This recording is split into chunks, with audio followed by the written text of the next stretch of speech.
looking for the perfect spooky escape for your Oculus Quest 2, you don't have to look much further than Resident Evil 4, which has been lovingly recrafted for virtual reality by Armature. They have done a phenomenal job bringing one of the classics, one of the best games in the survival horror genre to this new platform. I forgot something.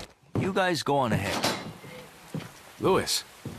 It doesn't really lose any of the storytelling or all of the elements that we know from the core Resident Evil 4 experience. Apparently, there's a religious cult group involved. They're called the Los Illuminados. Los Illuminados? That's a mouthful.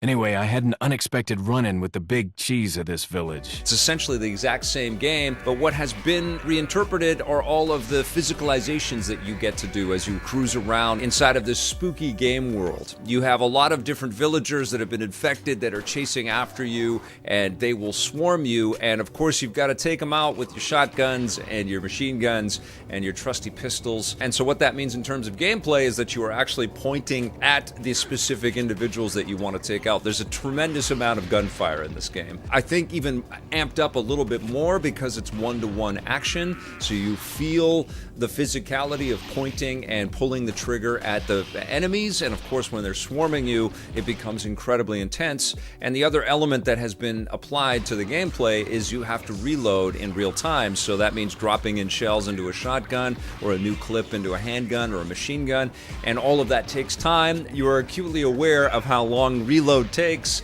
and how quickly you're out of bullets. If you have a shotgun, you're always looking at your ammunition. You're also physicalizing your experience with the menus, whether you're looking to outfit Leon with a different two-handed weapon or a different pistol. You're constantly going back into the menus, putting on a grenade onto your vest or combining some of the plants to make a super-duper medicinal potion for yourself. You're going to constantly be looking for health pickups all over the place, like chicken eggs. And you have to, with a real tactile sensibility, move things around inside of your inventory and pull things off and attach them to your person.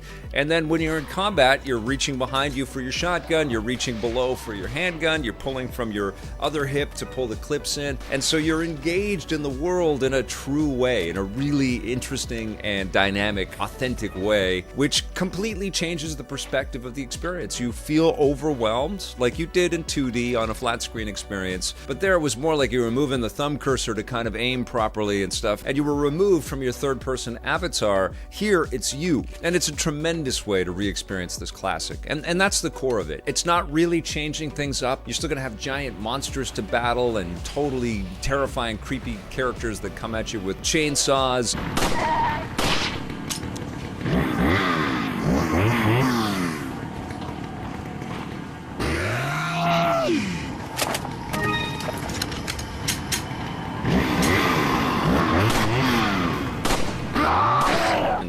Throwing axes at you, and you're going to have that cool sort of oppressive score that's playing alongside that, the sort of holy chanting that's happening.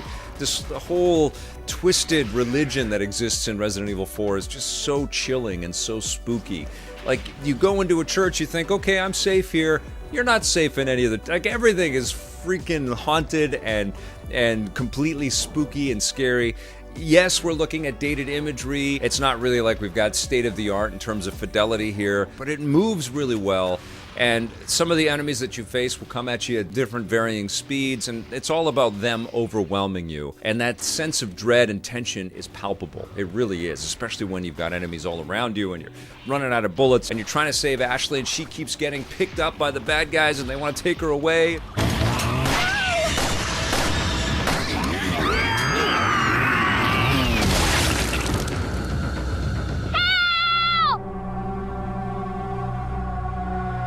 It's amazing. It really is a fantastic escape.